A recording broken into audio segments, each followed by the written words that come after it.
sûr en ruine, complètement en ruine. Je pense que c'est une des choses les plus tristes que j'ai jamais vues. Quand on est arrivé dans la roche, on a trouvé la ville complètement détruite. C'était vraiment terrible.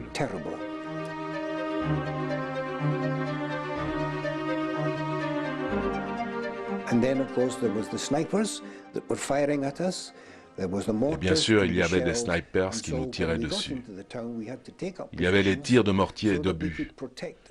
Donc, quand on est entré dans la ville, on a dû prendre position afin de nous protéger contre le feu ennemi et de nettoyer progressivement les positions ennemies autour de la ville.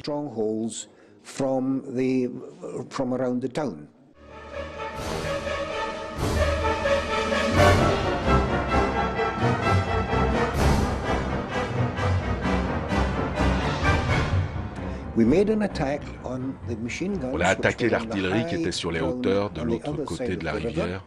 Un peloton est allé là-haut et a neutralisé les batteries qui provoquaient d'énormes dégâts.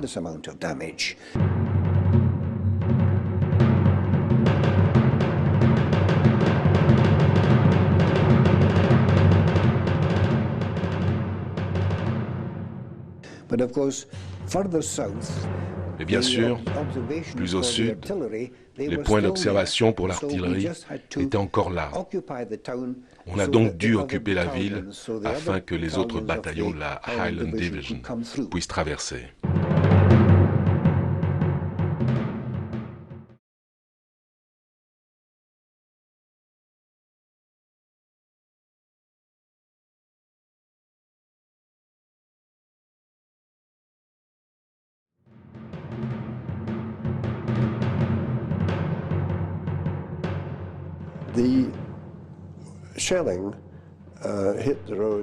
Les obus ont touché la route et un de nos camions, un camion de tête de la compagnie A. 4 hommes ont été tués, dont un jeune lieutenant canadien. Parce que, vous savez, à ce moment-là, la Highland Division avait perdu tant d'hommes, tant d'officiers, qu'on était renforcé avec de nouveaux officiers de l'armée canadienne.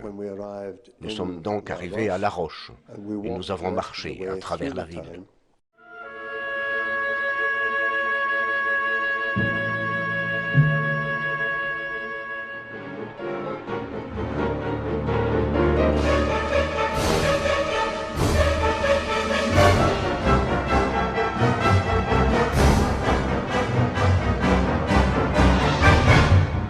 Ce 13 décembre, les Écossais libèrent le village d'Orto.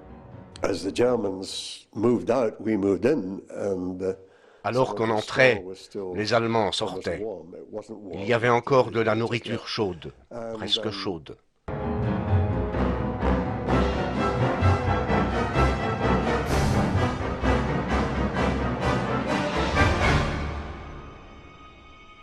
Et finalement, la nuit est tombée et on s'est mis dans une tranchée. Pas une tranchée qu'on a creusée, parce qu'on n'aurait pas pu creuser. Mais il y avait une tranchée là, et on y a passé la nuit dans un froid glacial. Je ne pourrais pas décrire à quel point il faisait froid. Au matin, à l'aube, on a regardé par-dessus nos épaules et on a vu un Panzer, ce qui n'était pas une chose agréable à voir à cette heure de la matinée, ni à n'importe quelle heure. Je ne comprenais pas ce qu'il faisait là.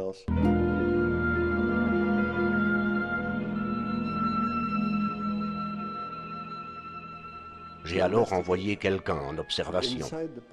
Et à l'intérieur du Panzer, il y avait 10 hommes appartenant au Waffen-SS, complètement congelés.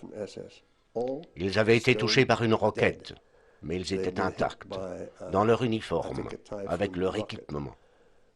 Ils étaient assis là, comme des statues. Une vision très spéciale qui m'a accompagné jusqu'à aujourd'hui. Lives with me today.